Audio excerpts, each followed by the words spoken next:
So good morning guys. तो चलिए start करते हैं आज की यानी कि 1 फरवरी के इंपॉर्टेंट करंट अफेयर्स को। तो देखो इस प्रश्न में क्या पूछ रहे हैं कि अभी हाल ही में पहला रायसीना मध्य पूर्व सम्मेलन ये कहां पर आयोजित किया गया। तो सही उत्तर हो जाएगा यूनाइटेड अरब अमीरात में। तो ये पहला रायसीना मध्य पूर्व सम्मेलन है, पहली बार इसका आयोजन हुआ है। अभी 28 और 29 जनवरी 2025 को इसका आयोजन हुआ। कहां पर? अबू धाबी, यूनाइटेड अरब अमीरात में। और यहाँ पे हमारे जो विदेश मंत्री सुब्रमण्यम जयशंकर वो इसमें चीफ गेस्ट थे। तो रायसीना डायलॉग ये भू राजनीति और भू अर्थशास्त्र पर भारत का प्रमुख सम्मेलन है, जहां पर विश्व समुदाय के सामने आने वाले सबसे चुनौतीपूर्ण मुद्दों पर चर्चा की जाती है। तो इसका आयोजन यूनाइटेड अरब अमीरात में हुआ। अच्छा, यूनाइटेड अरब अमीरात से 2 पॉइंट याद रखना। एक तो कैपिटल अबू धाबी हो गई, करेंसी दिरहम होती है, और प्रेसिडेंट है शेख मोहम्मद बिन जायद अल नयान। और अभी इन्होंने ही घोषणा की थी कि 2025 को ये यानी कि यूनाइटेड अरब अमीरात 2025 को सामुदायिक वर्ष ईयर ऑफ कम्युनिटी के रूप में मनाएंगे। ईयर ऑफ कम्युनिटी के रूप में इन्होंने 2025 को घोषित किया है। पढ़ा था अभी 2 दिन पहले ही हमने। और यूनाइटेड अरब अमीरात ही पहला अरब देश बना था जिसने अपना न्यूक्लियर पावर प्लांट खोला, जिसका नाम बराक न्यूक्लियर पावर प्लांट रखा था। अब यहाँ पे कुछ सम्मेलन है, कुछ इंपॉर्टेंट समिट्स मैं आपको रिवाइज करवाता हूँ। जैसे कि देखो, अभी अगर बात करें world audio visual entertainment summit, यह भी फरवरी में होगा भारत में, नई दिल्ली में। पहली बार भारत इसको होस्ट कर रहा है। 31वां भी राष्ट्रीय बाल विज्ञान कांग्रेस 2025 हुआ था भोपाल में। अभी ग्रामीण भारत महोत्सव 2025 हुआ नई दिल्ली में, और आदर्श वाक्य था गांव बढ़े तो देश बढ़े। 28वां राष्ट्रमंडल संसदीय सम्मेलन 2026 हुआ भारत में। इंडिया एनर्जी वीक 2025 का आयोजन हुआ नई दिल्ली में। काशी तमिल संगम 3.0 इसका आयोजन होगा वाराणसी में। उद्घाटन करेंगे हमारे शिक्षा मंत्री धर्मेंद्र प्रधान। 8वां इंडस फूड 2025 का आयोजन ये हुआ अभी कहाँ पे? ग्रेटर नोएडा में। 15वां एरो इंडिया 2025 ये एशिया की सबसे बड़ी द्विवार्षिक एयर शो और विमानन प्रदर्शनी है। इसका आयोजन होगा बंगलुरु में। 3रा राष्ट्रीय खनन मंत्रियों का सम्मेलन 2025 यह भी हुआ कोणार्क उड़ीसा में। पहला ओलंपिक अनुसंधान सम्मेलन 2025 हुआ गुजरात के गांधीनगर में। 27वां अंतर्राष्ट्रीय ग्लास कांग्रेस 2025 हुआ कोलकाता में, और इसका जो अगला 28वां एडिशन है वो जापान में होगा। राष्ट्रीय सुशासन सम्मेलन 2025 गांधीनगर में हुआ। पहला प्रौद्योगिकी संवाद या IISc बेंगलुरु में हुआ। हथकरघा सम्मेलन मंथन ये हुआ नई दिल्ली में।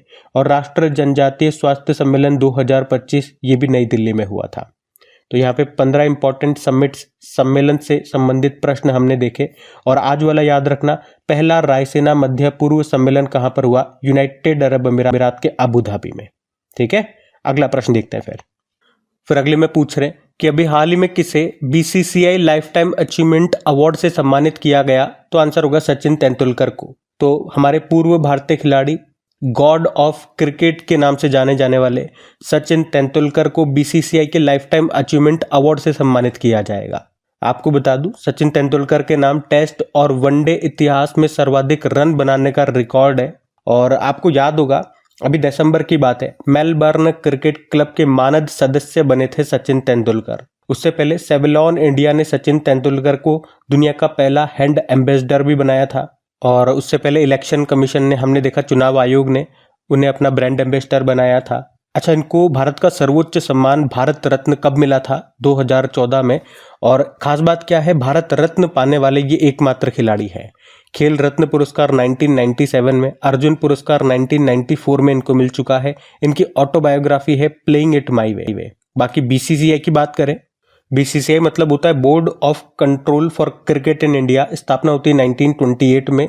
हेडक्वार्टर मिलेगा मुंबई में। अभी नए सचिव कौन बन गए? देवजीत सेकिया। प्रेसिडेंट कौन है? रॉजर बिन्नी है। BCCI के पहले प्रेसिडेंट का नाम एक बार एग्जाम में पूछा जा चुका है, आरी ग्रेंट गोवन उनका नाम है, और वर्तमान में रॉजर बिन्नी है। अभी BCCI ने एंटी करप्शन यूनिट का चीफ बनाया था शरद कुमार को। और BCCI ने अपना उत्कृष्टता केंद्र एक्सीलेंस सेंटर कहाँ पे खोला? बंगलुरु में। और एक बुक आई थी on board my year in BCCI, इसको रत्नाकर शेट्टी ने लिखा है। ये BCCI के पहले चीफ एडमिनिस्ट्रेटिव ऑफिसर है। अभी BCCI के लोकपाल बने थे कौन? अरुण मिश्रा। तो ये पॉइंट्स भी ध्यान रखना। ये नाम तो मैंने ऐसे ही लिख दिया लोकपाल से संबंधित कि भारत के लोकपाल वर्तमान में कौन है। भारत के लोकपाल अध्यक्ष जो दूसरे नंबर के हैं, अजय माणिकराव खानविलकर, ये नाम भी याद रखना। तो आज के वाले प्रश्न में हमने क्या देखा कि BCCI life time achievement award से किसे सम्मानित किया गया?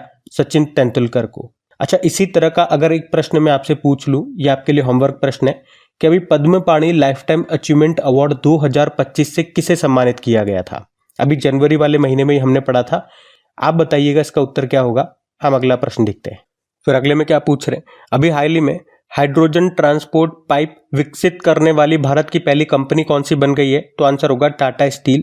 तो टाटा स्टील कंपनी वे भारत की पहली ऐसी कंपनी बन गई है जिसने हाइड्रोजन परिवहन के लिए विशेष रूप से डिजाइन की गई हाइड्रोजन स्टील पाइप्स बनाई हैं। मतलब जब हम हाइड्रोजन को ट्रांसपोर्ट करते हैं तो ट्रांसपोर्ट किसी कंटेनर में भर के ही करेंगे, तो वो कंटेनर, वो पाइप इन्होंने डिजाइन किया है, वो बनाया है।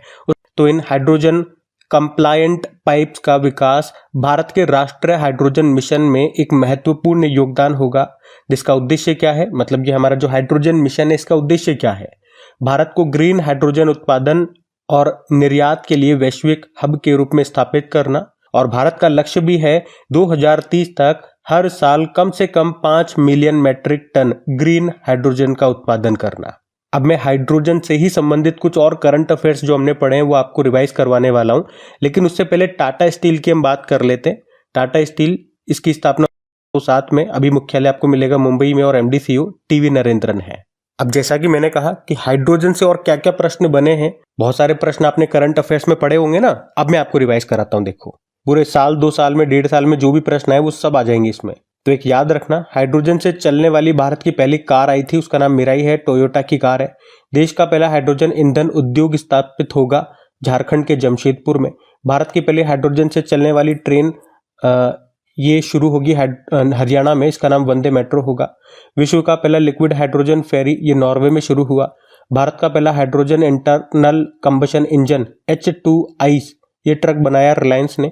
भारत का पहला शुद्ध हरित हाइड्रोजन प्लांट शुरू हुआ असम में, ऑयल इंडिया ने शुरू किया था। भारत का पहला बायोमास आधारित हाइड्रोजन प्लांट ये मध्य प्रदेश के खंडवा जिले में स्थापित हुआ। भारत अपनी पहले अपशिष्ट से हाइड्रोजन परियोजना कहां पर स्थापित करेगा? पुणे में। उसके अलावा साउथ कोरिया ने दुनिया का सबसे बड़ा hydrogen fuel cell power plant का उद्घाटन किया था। हाइड्रोजन के खोजकर्ता कौन है? Henry Cavendish. और हाइड्रोजन के 3 आइसोटॉप समस्थानिक होते हैं, कौन कौन से? Protium, deuterium, tritium.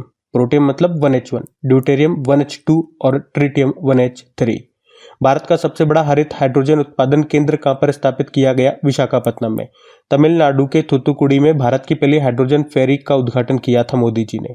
और गुजरात के हजीरा में ये लार्सन एंड टुब्रो ने पहला स्वदेशी रूप से निर्मित हाइड्रोजन इलेक्ट्रोलाइजर स्थापित किया था। गेल कंपनी ने अपना पहला हरित हाइड्रोजन संयंत्र यानी कि प्लांट मध्य प्रदेश के विजयपुरम शहर में शुरू किया था। इसके अलावा भारत में राष्ट्रीय हाइड्रोजन मिशन कब शुरू हुआ था? 4 जनवरी 2023 को। स्टील मंत्रालय ने देश के पहले ग्रीन हाइड्रोजन प्लांट का उद्घाटन कहाँ किया? जिंदल स्टेनलेस लिमिटेड हिसार में। देश का पहला multipurpose green hydrogen pilot project कहाँ शुरू हुआ? हिमाचल प्रदेश के झाकरी में। 2024 में प्रधानमंत्री नरेंद्र मोदी ने ग्रीन हाइड्रोजन पर दूसरे अंतर्राष्ट्रीय सम्मेलन का उद्घाटन कहाँ किया? नई दिल्ली के भारत मंडपम में। प्रधानमंत्री नरेंद्र मोदी ने देश की पहली ग्रीन हाइड्रोजन हब की आधारशिला कहाँ रखी? आंध्र प्रदेश के विशाखापत्तनम में। और भारत ने दुनिया की सबसे पावरफुल हाइड्रोजन ट्रेन इंजन बनाया था, जिसका पावर कितना था? 1200 हॉर्स पावर। ये भारत ने दुनिया का सबसे पावरफुल हाइड्रोजन ट्रेन इंजन बनाया था। ठीक है, तो देखो, हाइड्रोजन से बनने वाले सारे करंट अफेयर्स मैंने आपको रिवाइज करवा दिए, आपको इनको ध्यान रखना है। और आज वाला प्रश्न और इसमें ऐड कर लेंगे, वो क्या है? हाइड्रोजन ट्रांसपोर्ट पाइप विकसित करने वाली भारत की पहली कंपनी बन गई टाटा स्टील। ठीक है, अगला प्रश्न देखते हैं। फिर अगले में पूछ रहे, हाल ही में ISPOT पोर्टल किसके द्वारा लॉन्च किया गया? तो आंसर होगा सेबी के द्वारा। तो अभी सेबी ने ही ये iSpot नाम से एक पोर्टल को लॉन्च किया है। इसका फुल फॉर्म होता है integrated SEBI portal for technical glitches. तो ये पोर्टल भारत के फाइनेंशियल मार्केट्स में टेक्निकल ग्लिचेस के रिपोर्टिंग करने के लिए लाया गया है। आपको पता है सेबी काम क्या करता है? ये जो हमारा शेयर मार्केट है उसको कंट्रोल करने का काम करता है। अगर उसमें कुछ गलत हो रहा होगा तो ये उसको सही करेगा, अगर कहीं कुछ गड़बड़ हो रहा होगा तो वहां देखरेख करता है। तो इसी तरह से आजकल क्या होता है, शेयर मार्केट के लिए कई तरह की एप्लीकेशंस आ गई हैं, जैसे जेरोदा हो गया, एंजल वन वगैरह हो गया, बहुत सारी अलग अलग एप्लीकेशंस आ गई हैं। और कई बार क्या होता है, ये एप्लीकेशंस हैंग हो जाती है। या इनमें टेक्निकल ग्लिच आ जाता है, कोई एरर आ जाती है, जैसे कि आपने कोई शेयर खरीदा या आपने कोई वहाँ पे प्राइस लगा दिया कि इतने प्राइस पे मुझे बेचना है, जैसे ही उस प्राइस पे आपका मार्केट आने वाला होता है वहाँ पे एरर आ जाती है, वो हैंग हो जाता है, वो रुक जाता है, कोई दिक्कत आ जाती है, तो वो एक गड़बड़ी है। तो इसी तरह के टेक्निकल ग्लिचेज अगर फाइनेंशियल मार्केट में आते हैं, कहीं पे आपको दिखते हैं, तो उसकी आप यहाँ पर रिपोर्ट कर सकते हो इस पोर्टल में जा करके। तो बात समझ में आ गई किसके लिए ये पोर्टल है, क्या काम करेगा, आप रिपोर्ट करोगे तो रिपोर्ट करने के लिए है ये, कोई टेक्निकल एरर अगर आपको दिखती है तो। अच्छा, अब इसी तरह से कुछ और पोर्टल्स वगैरह, कुछ एप्लीकेशंस वगैरह न्यूज़ में थी, वो मैं आपको रिवाइज कराऊंगा, लेकिन उससे पहले सेबी को हम बात कर लेते हैं, सेबी के कुछ स्टैटिक देख लेते हैं। तो याद रखना, एक तो सेबी की स्थापना 1988 में हो गई थी भारत सरकार की तरफ से, तो लेकिन इसके आधिकारिक तौर पर सेबी को कानूनी मंजूरी मिलती है 1992 में। हेडक्वार्टर आपको मुंबई में मिल जाएगा। इसकी जो अध्यक्ष है वर्तमान में, इसकी पहली महिला अध्यक्ष है, ये माधवी पुरी बुच इनका नाम है। और सेबी ने निवेशकों की शिकायतों का समाधान करने के लिए स्कोर 2.0 सिस्टम को अभी लॉन्च किया था, और सेबी ने ही निवेशकों के लिए सारथी 2.0 ऐप को भी लॉन्च किया था। द एशियन बैंकर ने एशिया प्रशांत में best conduct of business regulator का पुरस्कार दिया था सेबी को। और विशेष निवेश कोष यानी कि स्पेशलाइज्ड इन्वेस्टमेंट फंड का गठन किसने किया, तो सेबी आंसर होगा। उसके अलावा एक और पॉइंट जोड़ना है यहाँ पे कि सेबी ने निवेशकों के लिए भी एआई चैटबॉट सेवा इसको लॉन्च किया था, सेवा उसका नाम है। अब चलो कुछ पोर्टल्स और जो न्यूज़ में रहते वो मैं आपको रिवाइज कराऊं। एक आपको याद है, राष्ट्र पर्व वेबसाइट और मोबाइल ऐप लॉन्च किया था रक्षा मंत्रालय ने।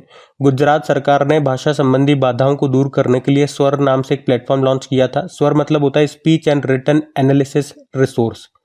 उसके अलावा मातृ मृत्यु दर को कम करने के लिए सर्जन मोबाइल ऐप लॉन्च किया था पंजाब ने। केंद्र सरकार ने संपत्तियों की ई नीलामी के लिए बैंक नेट पोर्टल लॉन्च किया था। और उसके अलावा केंद्र सरकार ने बहुभाषी शिक्षा को बढ़ावा देने के लिए अभी कौन सा ऐप लॉन्च किया था, अनुवादिनी। गृह मंत्री अमित शाह ने सीबीआई के एक पोर्टल को लॉन्च किया, उसका नाम है भारत पोल। रक्षा मंत्री जो हैं इन्होंने युद्ध क्षेत्र पर्यटन को बढ़ावा देने के लिए भारत रणभूमि दर्शन नाम से एक एप्लीकेशन लॉन्च किया। कंपनियां अपने डॉक्यूमेंट्स ऑनलाइन फॉर्मेट में रख सकती है, उसके लिए सरकार ने अभी एक डिजिटल प्लेटफॉर्म लॉन्च किया था, उसका नाम एंटिटी लॉकर है। उससे पहले इन्होंने डिजी लॉकर लॉन्च किया था। और सम्मान संजीवनी एप्लीकेशन को भी हरियाणा में लॉन्च किया गया। ठीक है, तो ये कुछ एप्लीकेशन पोर्टल्स हमने देखे जो अभी न्यूज़ में थे। अगला प्रश्न देखते हैं। फिर अगले में पूछ रहे अभी हाल ही में किस भारतीय को नासा के एक्सियोम 4 मिशन के लिए चुना गया है, तो आंसर होगा शुभांशु शुक्ला को। तो अभी हाल ही में इंडियन एयरफोर्स के जो कैप्टन हैं शुभांशु शुक्ला, उनको नासा के एक्सियोम 4 मिशन के लिए चुना गया है। वे स्पेस एक्स के ड्रैगन स्पेस क्राफ्ट को लेकर के इंटरनेशनल स्पेस स्टेशन जाएंगे। तो याद रखना कि शुभांशु इन्हें एक्सियोम मिशन के लिए पायलट के रूप में चुना गया है, और इस तरह से वे इंटरनेशनल स्पेस स्टेशन पर जाने वाले पहले भारतीय होंगे। वे भारत में कहाँ से बिलोंग करते हैं, उत्तर प्रदेश लखनऊ से बिलोंग करते हैं। अच्छा, वैसे मैं आपको बता दूं इस मिशन के लिए 2 भारतीयों को शॉर्टलिस्ट किया गया था। एक ये शुभांशु शुक्ला हैं और एक हैं कैप्टन प्रशांत बालकृष्णन। तो चुना गया है शुभांशु शुक्ला को, ये पायलट के तौर पर जाएंगे। और ये जो एक्सियोम 4 मिशन है ये 14 दिनों का मिशन है, 14 दिनों तक ये वहां पर रहेंगे। और ये मिशन फ्लोरिडा में कैनेडी स्पेस सेंटर से लॉन्च होगा। और इंटरनेशनल स्पेस स्टेशन जाएंगे तो वो क्या है, ये अंतरिक्ष में सबसे बड़ा मानव निर्मित एक बड़ा सा कमरा है, जिसे 20 नवंबर 1998 को लॉन्च किया गया था। अंतरिक्ष में आप कह सकते हो अंतरिक्ष यात्रियों के लिए आवास के रूप में ये काम करता है।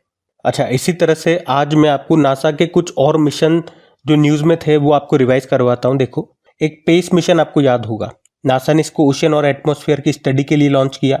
आर्टेमिस मिशन, इसमें नासा क्या करेगा, इसे लॉन्च कर रहा है, इसमें फिर से इंसानों को चांद पर भेजेगा। इसमें एक महिला भी है, क्रिस्टीना कोच उनका नाम है। डाविंची मिशन 2029 में शुक्र यानी कि वीनस के पास से उड़ान भरेगा ये, और इसके कठोर वातावरण का पता लगाएगा। उसके अलावा निसार सैटेलाइट, ये नासा और इसरो का एक संयुक्त रूप से एक सैटेलाइट है, जिसका फुल फॉर्म होता है NASA ISRO synthetic aperture radar. इस साल ये भारत से ही लॉन्च होगा। उसके अलावा नासा ने न्यूवाइस टेलीस्कोप मिशन को समाप्त कर दिया। टेनेजर 1 सैटेलाइट अभी से लॉन्च किया था फॉल्कन 9 रॉकेट से। क्या करेगा, कार्बन डाइऑक्साइड और मीथेन के प्रमुख उत्सर्जकों का पता लगाएगा। नासा ने मार्स यानी कि मंगल पर सल्फर मिलने की घोषणा की थी। नासा का एक मार्स क्यूरियोसिटी रोवर है, उसी ने ये सल्फर की खोज की थी। इसके अलावा नासा ने मंगल के लिए यानी कि मार्स के लिए एक चेपिया मिशन भी लॉन्च किया था। यूरोपा क्लिपर मिशन लॉन्च करेगा नासा। इसमें जुपिटर का एक यूरोपा चंद्रमा है, उस पर जीवन का पता लगाएगा। और नासा ने सुनीता विलियम्स को धरती पर वापस लाने के लिए किसके सहयोग से क्रू 9 मिशन शुरू किया? तो स्पेस एक्स। अच्छा, नासा की बात करें तो नासा मतलब होता है national aeronautics and space administration. स्थापना होती है 1958 में। Headquarter Washington DC. मोटो है for the benefits of all. Administrator प्रशासक बिल नेल्सन है। और अभी हमने प्रश्न में शुभांशु शुक्ला का नाम पढ़ा था, जो कि नासा के एक्सियोम 4 मिशन के लिए चुने गए हैं पायलट के रूप में। अब आप मुझे बताओ, शुभांशु शुक्ला का नाम आपने और कहां पर सुना था? और अभी कुछ दिन पहले ही मैंने आपको रिवाइज करवाया था।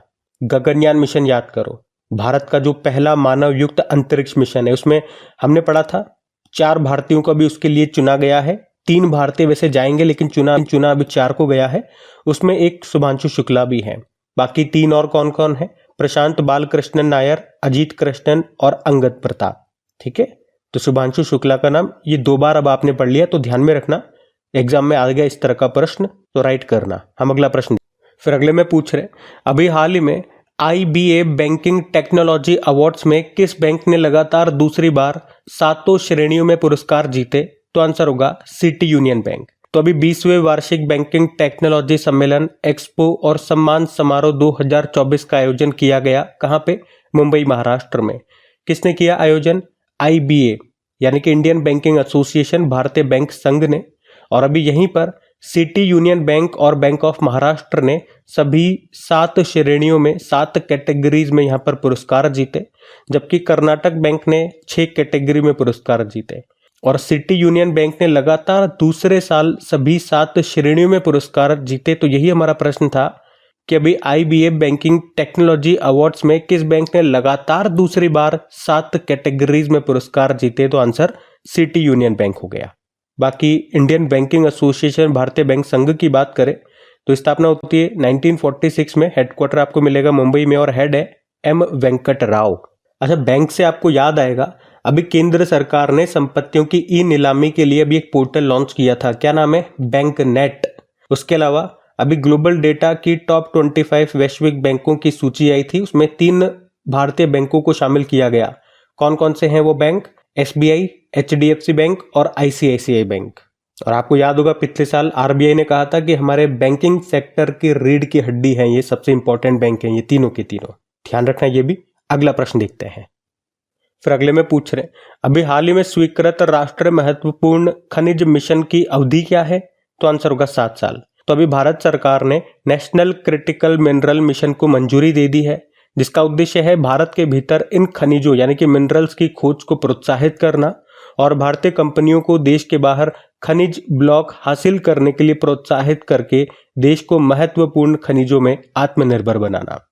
तो अभी 29 जनवरी 2025 को इस खनिज मिशन को सरकार ने मंजूरी दे दी है। और इस मिशन में कितना खर्चा आएगा? 34,300 करोड़ रुपए। और कितनी अवधि के लिए ये, कितने समय, कितने कार्यकाल के लिए ये मिशन है? 7 सालों के लिए, 2024-25 से लेकर 2030-31 तक। और इसके लिए नोडल मंत्रालय है केंद्रीय खनन मंत्रालय, खान मंत्रालय, जिसके मंत्री कौन है? जी किशन रेड्डी है। याद रखना, इसमें 30 महत्वपूर्ण खनिजों पर ध्यान केंद्रित किया जाएगा। अच्छा, ये महत्वपूर्ण खनिज से क्या मतलब हो गया? ऐसे खनिज, ऐसे मिनरल जो किसी देश के राष्ट्रीय सुरक्षा और आर्थिक विकास के लिए जरूरी माने जाते हैं। आपको बता दूं, ये जो राष्ट्रीय महत्वपूर्ण खनिज मिशन है, जिसे आप अंग्रेजी में बोलोगे नेशनल क्रिटिकल मिनरल मिशन, इसकी स्थापना की घोषणा 2024-25 के बजट भाषण में ही निर्मला सीतारमण जी ने कर दी थी। तो 7 साल इसका कार्यकाल है। कितना पैसा खर्च होगा ये याद रखना। इसके लिए नोडल मंत्रालय कौन सा है और कितने महत्वपूर्ण खनिजों पर ध्यान केंद्रित होगा? 30 पर। ये 2-4 मोटी मोटी बातें हैं, इनको ध्यान में रख लेना आप। प्रश्न बनेगा तो इन्हीं से बनेगा। हम अगला प्रश्न देखते हैं। फिर अगले में पूछ रहे कि अभी हाल ही में 10वें विज्ञान फिल्म महोत्सव का उद्घाटन कहाँ पर हुआ? तो आंसर होगा गोवा में। तो अभी 10वां साई-फाई साइंस फिल्म फेस्टिवल 2025 का आयोजन हुआ। अभी 29 जनवरी को शुरू हुआ, 1 फरवरी 2025 तक ये चलेगा। कहाँ पर? पणजी, गोवा में। गोवा की कैपिटल पणजी में। और इसका उद्घाटन किया गोवा के मुख्यमंत्री प्रमोद सावंत ने। तो छात्रों के बीच जिज्ञासा, वैज्ञानिक स्वभाव और विज्ञान के प्रति उत्साह को बढ़ावा देने के लिए हर साल गोवा सरकार इस साइंस फिल्म फेस्टिवल का आयोजन करता है।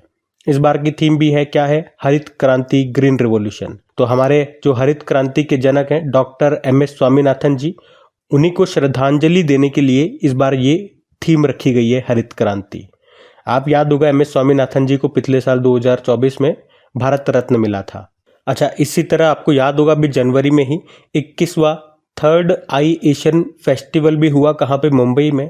और अगर मैं आपसे पूछूं, अभी नवंबर की बात है, हमारे देश का सबसे बड़ा विज्ञान महोत्सव 2024 हुआ था, 10वां एडिशन था, कहाँ पे, IIT गुवाहाटी में।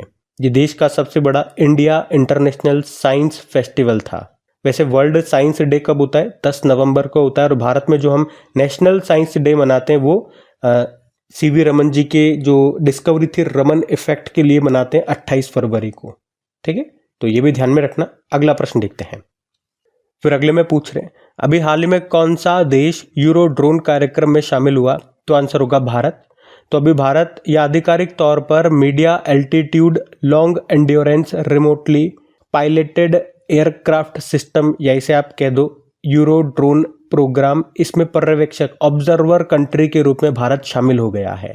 तो यूरो ड्रोन ये एक medium altitude long endurance remotely piloted aircraft system है।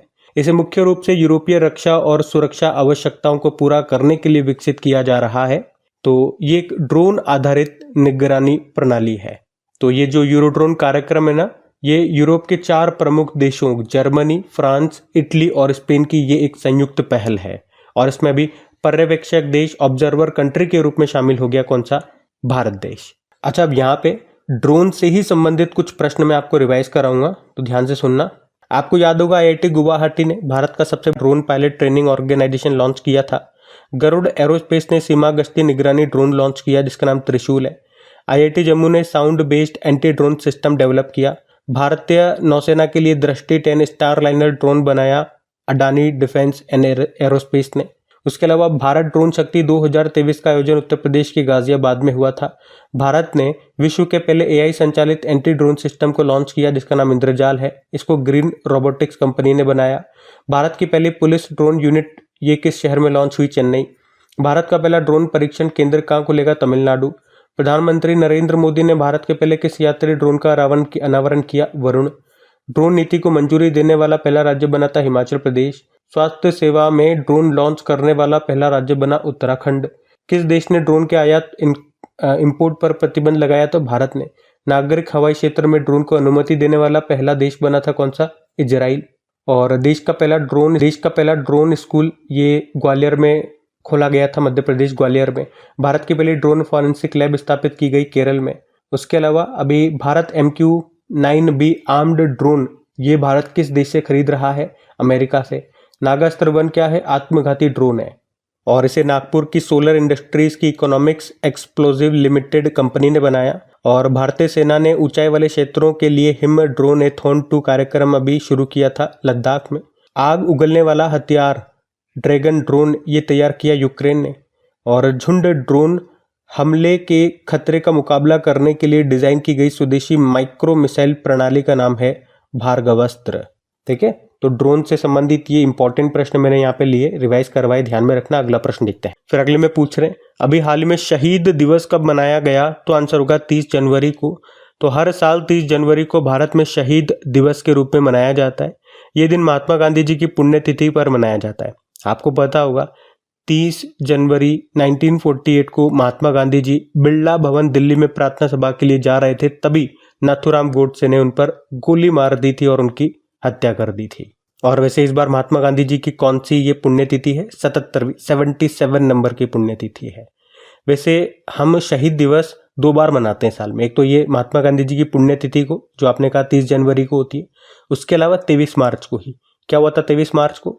ये तारीख है 23 मार्च 1931 की, जब हमारे 3 बहादुर क्रांतिकारी शहीद भगत सिंह, सुखदेव और राजगुरु को फांसी दे दी गई थी। तो उस दिन को भी हम शहीद दिवस के रूप में मनाते हैं। ठीक है, अब वैसे डे वाला प्रश्न है, तो चलो एक बार फिर मैं आपको जनवरी के सारे इंपॉर्टेंट डेज रिवाइज करवा दूं। तो 1 जनवरी को ग्लोबल फैमिली डे मनाया, 2 जनवरी को वर्ल्ड इंट्रोवर्ट डे, 4 जनवरी वर्ल्ड ब्रेल डे, 5 जनवरी नेशनल बर्ड डे, 6 जनवरी को इस बार गुरु गोविंद सिंह जी की जयंती है, प्रकाश पर्व के रूप में जिसे मना रहे हैं। और 6 जनवरी को ही विश्व युद्ध अनाथ दिवस, 8 जनवरी को अर्थ रोटेशन डे, 9 जनवरी प्रवासी भारतीय दिवस, 10 जनवरी विश्व हिंदी दिवस, 11 जनवरी राष्ट्रीय मानव तस्करी जागरूकता दिवस, 12 जनवरी राष्ट्रीय युवा दिवस, 14 जनवरी आर्म्ड फोर्स वेटरन्स डे, 15 जनवरी भारतीय थल सेना दिवस, 16 जनवरी राष्ट्रीय स्टार्टअप दिवस, 16 जनवरी पहली बार भारत के लोकपाल का स्थापना दिवस मनाया, 23 जनवरी पराक्रम दिवस, 24 जनवरी राष्ट्रीय बालिका दिवस, 24 जनवरी अंतर्राष्ट्रीय शिक्षा दिवस। उसके अलावा 25 जनवरी नेशनल वोटर डे, 25 जनवरी नेशनल टूरिज्म डे, 26 जनवरी अंतर्राष्ट्रीय स्वच्छ ऊर्जा दिवस, 26 जनवरी को ही अंतर्राष्ट्रीय सीमा शुल्क दिवस और 26 जनवरी को ही विश्व रोग दिवस। 29 जनवरी को भारतीय समाचार पत्र दिवस के रूप में मनाया था। तो ये जनवरी के इंपॉर्टेंट डेज है, इनको ध्यान में रखना। बाकी ये थी आज की हमारी करंट अफेयर्स की क्लास। कमेंट करके जरूर बताइएगा सेशन आपको कैसा लगा। सेशन अच्छा लगा तो प्लीज़ वीडियोस को अभी तक लाइक नहीं किया तो लाइक ज़रूर कीजिएगा। दोस्तों के साथ में स्टडी ग्रुप में एक बार शेयर ज़रूर कर देना। बाकी वीकली करंट अफेयर्स जो वीकली से आप रिवाइज करते हैं तो जनवरी के पूरे अपलोड हो चुके हैं 31 जनवरी तक। कल शाम को ही मैंने अपलोड कर दिया था लास्ट वाला। और जो मंथली वाला पार्ट है, मंथली के 2 पार्ट आते हैं 15-15 दिनों के, तो 15 दिन तक तो हम पहले कवर कर चुके हैं। जो सेकेंड वाला पार्ट है रिमेनिंग 15 डेज, वो अभी मॉर्निंग में अपलोड हो गया है। तो प्लेलिस्ट में जाकर के देख लीजिए, होम सेक्शन में जाकर के देख लीजिएगा और रिवीजन कर लीजिए पूरा जनवरी। जो भी आपने अभी 30 दिन पढ़ा है उस एक वीडियो में जो भी इंपॉर्टेंट क्वेश्चन हमने पढ़े हैं वो सारे मैंने आपको रिवाइज करवा दिए हैं, ताकि पूरा जो भी जनवरी का है आप ओवरव्यू हो जाएगा। तो वो वीडियो एक बार देख लीजिएगा। बाकी चलो पीडीएफ तो मैंने आपको बता ही दिया, कहाँ मिलेगी, आपने टेलीग्राम चैनल पे मिलती है जिसका लिंक नीचे डिस्क्रिप्शन बॉक्स में है। अभी चलो कल का करंट अफेयर्स का आपको क्विक रिवीजन कराते हैं, फिर हम सेशन एंड करते हैं। तो कल आपसे पहला प्रश्न पूछा गया था कि नागोबा जात्रा त्योहार कहाँ पर मनाया जाता है, तो आंसर हो जाएगा तेलंगाना में। फिर पूछा गणतंत्र दिवस परेड 2025 में किस राज्य की झांकी को सर्वश्रेष्ठ झांकी का पुरस्कार मिला था, उत्तर प्रदेश। फिर पूछा अभी चर्चा में रहा डीप सीक एआई किसने डेवलप किया, चाइना। फिर पूछा आईसीसी वुमेन्स चैंपियनशिप का खिताब किसने जीता, ऑस्ट्रेलिया। फिर पूछा किस देश ने दुनिया का पहला डीप सी रेडार डेवलप किया जो उच्च ऊंचाई पर उड़ने वाले विमानों का पता लगाएगा, चाइना। फिर पूछा उद्योग, विज्ञान और चिकित्सा के लिए भांग की खेती को किसने मंजूरी दी, हिमाचल प्रदेश। फिर पूछा HSBC Hurun global Indians list 2024 के पहले संस्करण में किसने टॉप किया, सत्य नडेला। फिर पूछा किस देश में आयोजित होने वाले एआई शिखर सम्मेलन में प्रधानमंत्री नरेंद्र मोदी को सह अध्यक्ष चुना गया, पेरिस। फिर पूछा आईसीसी के सीईओ ने अपने पद से इस्तीफा दे दिया, नाम बताओ, जो फेर्नांडिस। और आखिरी प्रश्न पूछा राष्ट्रपति द्रौपदी मुर्मू जी के द्वारा प्रधानमंत्री राष्ट्र बाल पुरस्कार 2025 कितने बच्चों को दिए गए, 17 को। चलो कल का भी होमवर्क प्रश्न देखते हैं और सेशन एंड करते हैं। तो कल के वीडियो में आपसे पूछा इंटरपोल के सेक्रेटरी जनरल महासचिव अभी किसे नियुक्त किया गया, तो सही उत्तर हो जाएगा वोल्डेसी उर्किजा को। आप सभी ने प्रश्न का बिल्कुल सही उत्तर दिया। अब यह रहा आज का आपका होमवर्क प्रश्न।